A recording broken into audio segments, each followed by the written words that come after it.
Hi, Russell. It's nice to meet you. Hey, you too. You've said that no matter how far you get in this industry, you want people to know that it's still you and it's still 100% you. So, can you talk a little bit more about that? How do you stay true to yourself and authentic to yourself with your music? Sometimes it's hard, but a lot of times, I mean, we have such a great community of people around us. Not only industry friends, like Thomas Rhett, Tyler Hubbard, and other great friends in the industry.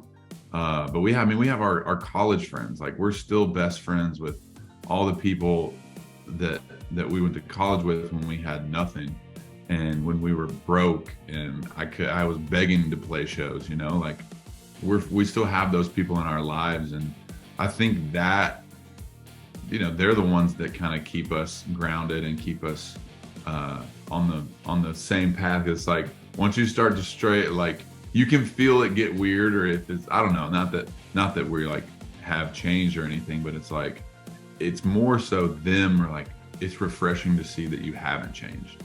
And so, but as far as like the music wise, I felt a lot of pressure of like, even with some of my closest co-writers, they're like, well, the format right now is really country, so we need to dig into that really country side. And I'm like, no. Like, I mean, I do have really country side, but like that doesn't mean that I'm gonna have to lean all the way over here to whatever's popular right now. Like I still have to do I still have to be Russell Dickerson. Like, yeah, I can get a little country with all the same friends, big wheels, but that doesn't mean that every single song has to sound like what's on the radio right now. And I think I had to fight for that.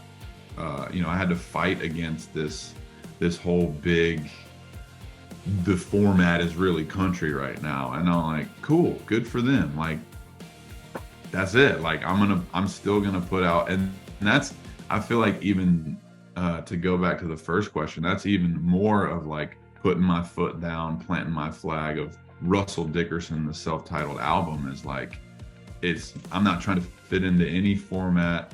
Yes, we got some country songs, we got a little funky songs, we got some heartstring ballads, whatever it is. Like, it's Russell Dickerson, and it's not going to be trying to fit into any format. I'm going to stay true to who I've always been. So, I just want to talk a little bit more about the tour.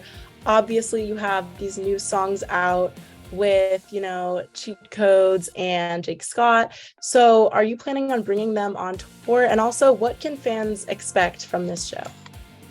Ooh.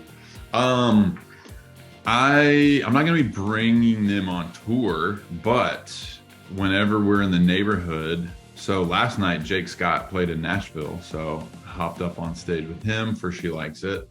And then, returned the favor to him in Anaheim on December 3rd, I think. Whenever we're in Anaheim, right close to LA. And then probably Cheat Codes too. I mean, maybe they'll come out and do something.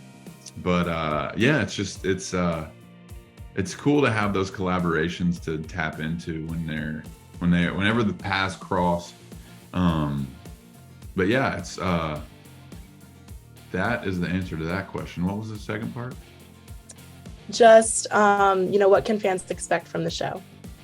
Oh, yeah. I mean, a lot of new stuff. So, if the fans better study up on the new album, because we're going to be playing a lot of them. So, yeah, it's just like I said, like just digging into honestly, I learned this on the road with Tim McGraw, is like, this is the first tour, like this is the kind of the first couple years that I've been able to like just play hits. Like I haven't had that ever. Like before, 2019, I had like 2 or 3 hits, but then coming out of COVID, coming on tour with Tim McGraw, half of my set was able to be,